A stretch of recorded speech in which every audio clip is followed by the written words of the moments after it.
यह कहानी एक कुत्ते और एक औरत के बारे में है। ये औरत उस कुत्ते की मालकिन है और बहुत पैसे वाली है।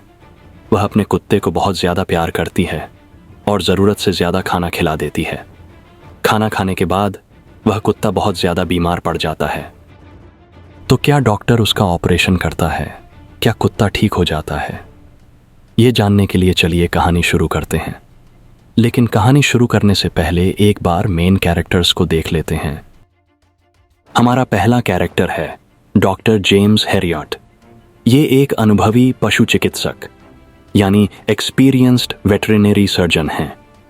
ट्रिकी पर एक नज़र डालने से ही उन्होंने यह पता कर लिया कि उस कुत्ते की मालकिन मिसेस पम्फ्री अपने पालतू कुत्ते ट्रिकी की ज़्यादा अच्छी तरह से देखभाल नहीं कर रही थी, जिसके कारण उसकी हेल्थ खराब हो गई थी। डॉक्टर समझ जाते हैं कि कुत्ते की बिगड़ी हुई हालत असल में खाने के लिए उसका लालच और उसकी मालकिन की अज्ञानता है। वह असल में इस बात को नहीं जानती थी कि कुत्ते को खाने के लिए क्या दिया जाना चाहिए और क्या नहीं। जब डॉक्टर जेम्स हैरियट ट्रिकी को अस्पताल ले जाते हैं तो वह कुत्ते को किसी भी तरह का कोई ट्रीटमेंट नहीं देते हैं। असल में वे उस कुत्ते को 2 दिनों के लिए केवल लिक्विड पीने के लिए देते हैं, जिसकी वजह से कुछ दिन बाद वह डॉग कंप्लीटली ठीक हो जाता है। डॉक्टर जेम्स एंजॉय करना भी बहुत अच्छी तरह से जानते हैं। उनके मन में यह लालच आता है कि वह उस कुत्ते को परमानेंट रूप से अपने यहाँ मेहमान बनाकर रख लें। वह नाश्ते में अंडे, दोपहर में वाइन और रात में ब्रांडी का आनंद लेते हैं, जो कि उस कुत्ते की मालकिन के द्वारा उस कुत्ते के खाने पीने के लिए भेजी जाती है। अगली कैरेक्टर का नाम है मिसेस पम्फ्री। मिसेस पम्फ्री एक अमीर लेडी हैं। उनके पास ट्रिकी नाम का एक पालतू कुत्ता है, जिसे वह अपने बच्चे की तरह प्यार करती हैं। उन्हें ऐसा लगता है कि वह अपने कुत्ते को जितना ज़्यादा और जितना अच्छा खाना दे सके उतना ही अच्छा रहेगा। उनका एम यानी उद्देश्य ट्रिकी को एक कंफर्टेबल लाइफ देना है। लेकिन यही कंफर्टेबल लाइफ धीरे धीरे ट्रिकी के लिए हानिकारक यानी हार्मफुल साबित होती है।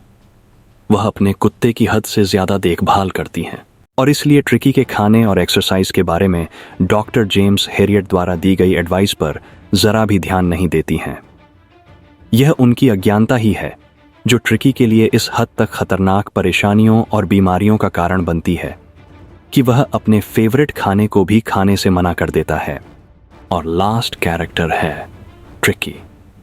ट्रिकी मिसेस पम्फ्री का पालतू कुत्ता है। वह आराम की ज़िंदगी यानी एक बहुत ही कंफर्टेबल लाइफ जीता है, क्योंकि उसके पास दिन और रात के लिए अलग अलग बिस्तर यानी बेड हैं। उसे एक इंसान से भी ज़्यादा प्यार किया जाता है और उसकी देखभाल की जाती है। उसे तरह तरह का खाना खिलाया जाना और कोई फिज़िकल एक्सरसाइज न करवाया जाना अच्छा लगता है। हालांकि वह हेल्थ की इम्पोर्टेंस को समझता है। इसका पता इसी बात से चलता है कि इलाज के दौरान उसने अपने फेवरेट खाने के लिए लालच नहीं दिखाया। चलिए इसी के साथ अपनी कहानी शुरू करते हैं। कहानी की शुरुआत में डॉक्टर बताते हुए कहते हैं, मैं इस बार ट्रिकी को लेकर सचमुच परेशान था। मैंने अपनी गाड़ी रोकी और ट्रिकी को अपनी मालकिन के साथ सड़क पर देखा। उसका फिगर यानी अपीयरेंस देखकर मुझे अपने मन में काफी हर्ट हुआ। मैंने देखा कि वह बहुत मोटा हो गया था, जैसे कि कोई फूला हुआ मांस का टुकड़ा हो जिसके चारों कोनों में एक एक टांग लगा दी गई हो। उसकी आंखें खून की तरह लाल थीं और उनमें कीचड़ भरा हुआ था। उसने सीधे आगे की ओर देखा और उसकी जीभ जबड़ों से बाहर निकली हुई थी। मिसेस पम्फ्री ने जल्दी से बताया, मिस्टर हैरियट, वह इतना ढीला ढाला हो गया था कि ऐसा लगता था कि उसके शरीर में कोई ताकत नहीं रह गई थी। मैंने सोचा कि उसे कुपोषण यानी मेल न्यूट्रिशन हो गया है, इसलिए मैं उसे 2 टाइम के खाने के बीच में कुछ दूसरी चीजें भी खाने के लिए दे रही हूँ ताकि वह स्ट्रांग हो जाए। मैं उसे कुछ माल्ट यानी जौ, कॉडफिश का ऑयल और रात को हॉर्लिक्स का 1 कटोरा यानी बोल दे रही हूँ ताकि उसे नींद आ जाए। कोई ज्यादा चीज तो नहीं दे रही हूँ। यह सुनकर मैंने उनसे पूछा कि क्या आपने मेरे बताए अनुसार उसकी मीठी चीजें कम कर दी? हाँ, मैंने कुछ कम किया तो था, पर वह इतना कमजोर दिखाई दिया कि मुझे थोड़ी सी डील देनी पड़ी। उसे क्रीम केक पसंद है और चॉकलेट भी। मैं उसे देने से मना नहीं कर सकी। फिर मैंने उस छोटे से कुत्ते को दोबारा ध्यान से देखा। उसकी प्रॉब्लम मेरी समझ में आ गई। ट्रिकी की एक ही गलती थी और वह थी उसका खाने का लालच। वह कभी भी खाने की चीज से मना नहीं करता था। वह दिन या रात को किसी भी टाइम खाना खा सकता था और मुझे हैरानी इस बात की थी कि मिसेस पंफ्री उसे पता नहीं और क्या क्या दूसरी चीजें खाने को दे रही थीं। क्या आप उसे खूब एक्सरसाइज करवाती हैं? वह मेरे साथ ही थोड़ी वॉक कर लेता है, जैसा तुम देख ही रहे हो। पर मेरा गार्डनर हॉजकिन गठिया के दर्द यानी लंबेगो से परेशान है और इसी की वजह से पिछले कुछ दिनों से वह ट्रिकी को रिंग का गेम नहीं खिला पा रहा है। ये सुनकर मैंने थोड़ा कठोर यानी स्ट्रिक्ट होने की कोशिश की। अब आप मेरी बात सुनिए। अगर आप उसकी खुराक यानी खाने की क्वांटिटी तुरंत कम नहीं करती और उसको प्रॉपर एक्सरसाइज नहीं करवाती तो आपका डॉगी बहुत ज्यादा बीमार हो जाएगा। आप अपने मन को थोड़ा हार्ड बनाएं और कुत्ते को लिमिटेड खाना दें। मिसेस पंफ्री ने थोड़ा सा बेचैन होकर अपने हाथ मले। ओह, मैं जरूर करूंगी मिस्टर हेरियट। शायद आप ठीक ही कह रहे हैं, पर यह काम काफी कठिन है। इतना बोलकर वह सिर नीचे करके सड़क पर ऐसे आगे बढ़ गईं जैसे मानो उन्होंने अपने कुत्ते को तुरंत एक्सरसाइज करवाने और लिमिटेड खाना देने का निश्चय कर लिया हो। मैंने देखा कि जब वे जा रही थीं तो जाते समय बहुत ही ज्यादा चिंता में लग रही थीं। ट्रिकी छोटा ट्वीड कोट पहने लड़खड़ाता हुआ चल रहा था। उसकी अलमारी इस तरह के कोटों से भरी पड़ी है। ये कोट ठंडे मौसम के लिए हैं और एक रेनी कोट बारिश के दिनों के लिए है। मैंने देखा कि वह कुत्ता बड़ी मुश्किल से आगे बढ़ रहा था, अपने शरीर के वजन से दबा जा रहा था और झुका हुआ था।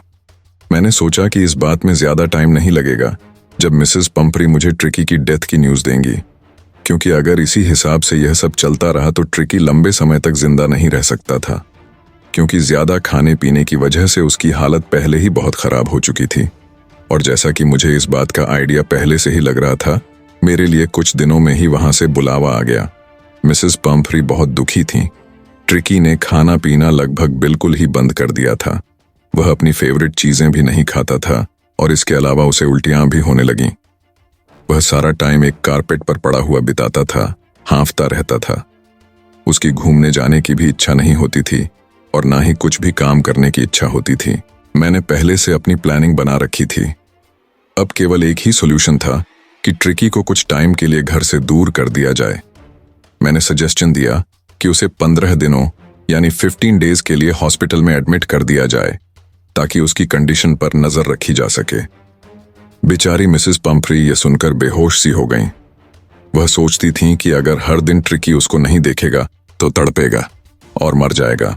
मैंने थोड़ा सख्ती से काम लिया। ट्रिकी बहुत बीमार था और यही उसकी जान बचाने का एक रास्ता था। असल में मैंने सोचा कि उसे बिना कोई देरी किए हॉस्पिटल ले जाना चाहिए और मिसेस पंफ्री के रोने के बावजूद मैंने उस छोटे से कुत्ते को कंबल में लपेटा और अपनी कार की ओर ले चला। सारे नौकर चाकर तुरंत एक्टिव हो गए और नौकरानियां उसके दिन का बिस्तर यानी बेड, रात का बेड, फेवरेट गद्दियां, खिलौने और रबर के रिंग, नाश्ते का कटोरा यानी बोल, लंच और रात के खाने का कटोरा और भी न जाने क्या क्या ले आईं। मैंने गाड़ी स्टार्ट की। जैसे ही मैं आगे बढ़ा, मिसेस पंफ्री परेशान होकर रोती हुई आईं और उन्होंने ढेर सारे छोटे छोटे कोट कार की खिड़की से अंदर फेंक दिए। मैंने कार के शीशे में मोड़ पर मुड़ने से पहले ही देखा, हर व्यक्ति रो रहा था। सड़क पर आकर मैंने उस बेचारे कुत्ते की ओर देखा जो मेरे पास की सीट पर हांफता हुआ बैठा था। मैंने उसका सिर थपथपाया और ट्रिकी ने अपनी पूंछ हिलाने के लिए बहुत कोशिश की। मैंने कहा, बेचारा, तुम्हारे अंदर अब कुछ भी नहीं बचा है, पर मैं इसका इलाज जानता हूं। हॉस्पिटल पहुंचने पर मेरे हॉस्पिटल के पालतू कुत्ते मेरे चारों ओर आ गए और मुझे घेर लिया। ट्रिकी ने कुत्तों के शोर करते ग्रुप को एक हल्की निगाह से देखा और जब मैंने उसे नीचे उतारा तो वह कारपेट पर बिना कोई हरकत, बिना कोई मूवमेंट किए लेट गया। दूसरे कुत्तों ने कुछ टाइम तक उसके चारों ओर घूमकर उसे सूंघा। फिर उन्होंने सोच लिया कि यह कुत्ता बिल्कुल भी इंटरेस्टिंग नहीं है। तब उन्होंने उसकी ओर से ध्यान हटा लिया। मैंने उसके लिए एक गर्म बड़े डिब्बे में बिस्तर लगा दिया। ये डिब्बा दूसरे कुत्तों के सोने की जगह के बगल में था। 2 दिनों तक मैंने उस पर नजर रखी। उसे खाने को कुछ नहीं दिया, पीने को खूब सारा पानी दिया।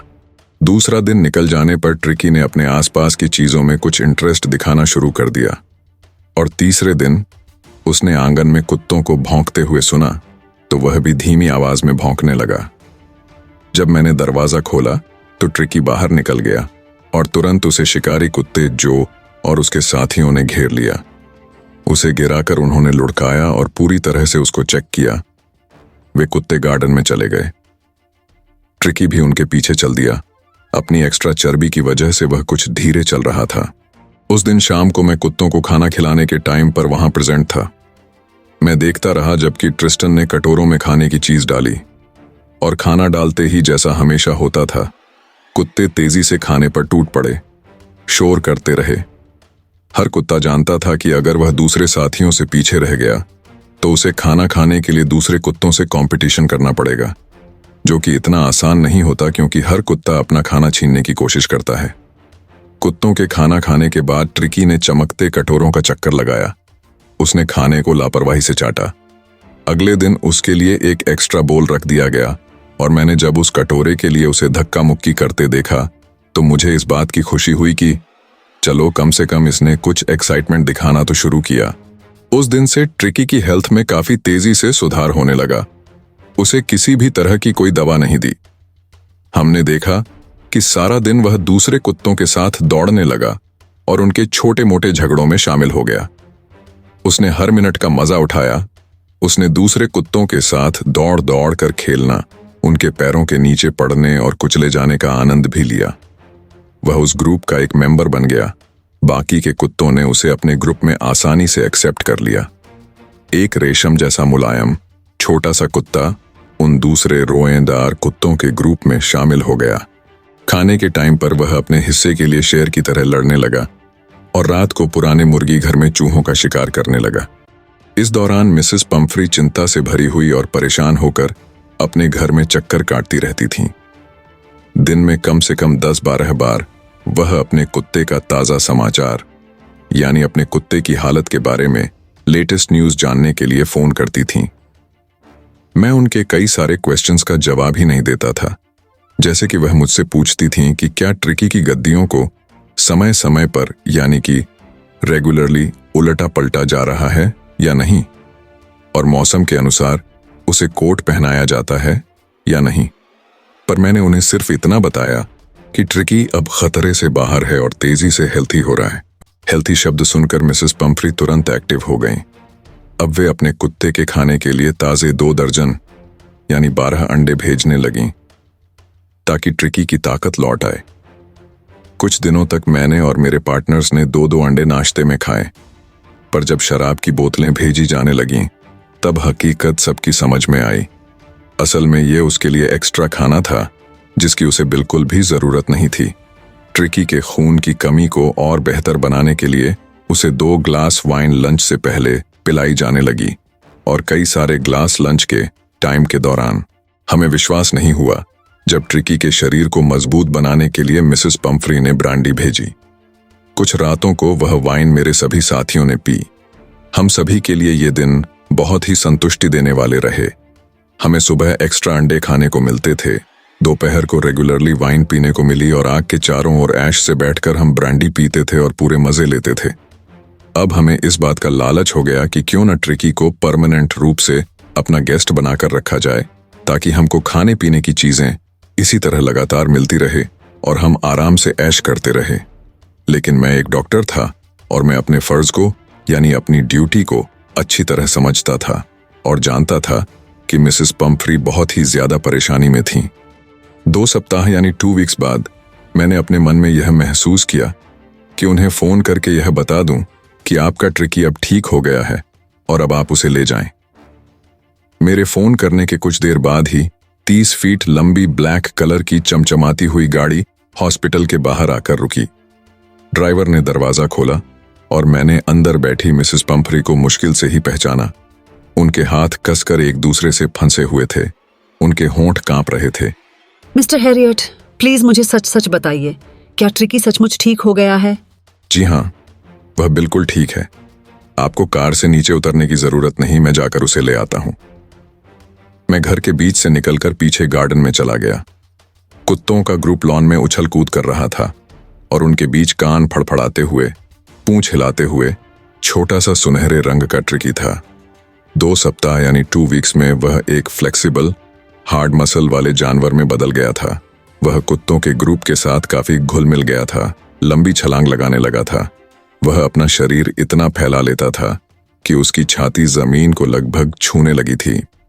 मैं ट्रिकी को उठाकर कॉरिडोर पार करके घर के आगे वाले भाग में ले आया। ड्राइवर अभी भी कार का दरवाजा खोले खड़ा था और जैसे ही ट्रिकी ने अपनी मालकिन को देखा, वह मेरी बाहों से कूद गया और भागकर मिसेस पंफ्री की गोद में जाकर बैठ गया। मिसेस पंफ्री चौंक गई। अब ट्रिकी इतना एक्टिव हो गया था कि जब वह उनके ऊपर उछलने लगा तो उन्हें अपनी रक्षा करनी पड़ी। ट्रिकी उनका चेहरा चाट रहा था और भौंक रहा था। इस एक्साइटमेंट और खुशी के दौरान ही मैंने ड्राइवर को ट्रिकी के सारे बिस्तर, खिलौने, गद्दियां, कोट और कटोरे लाने में मदद की। इनमें से किसी का भी यूज नहीं किया गया था। जब कार चल दी तो मिसेस पंफ्री ने खिड़की से बाहर सर निकाला। उनकी आंखों में आंसू झलक रहे थे, उनके होंठ कांप रहे थे। वह चीखते हुए बोली, मिस्टर हैरियट, मैं किन शब्दों में आपका शुक्रिया अदा करूं? मुझे उम्मीद नहीं थी कि मेरा कुत्ता ठीक हो जाएगा, लेकिन आपने इसे ठीक कर ही दिया। यह औषधि विज्ञान यानी सर्जरी की जीत है। इसी के साथ आपका चैप्टर यहीं फिनिश होता है। मेरी आपसे रिक्वेस्ट है कि हमारे चैनल को सब्सक्राइब कर लीजिए और इस वीडियो को ज्यादा से ज्यादा शेयर कीजिए और लाइक और कमेंट कीजिए। Thank you for watching the video. Now we will meet in the next video. Till then, goodbye and take care of yourself and your family.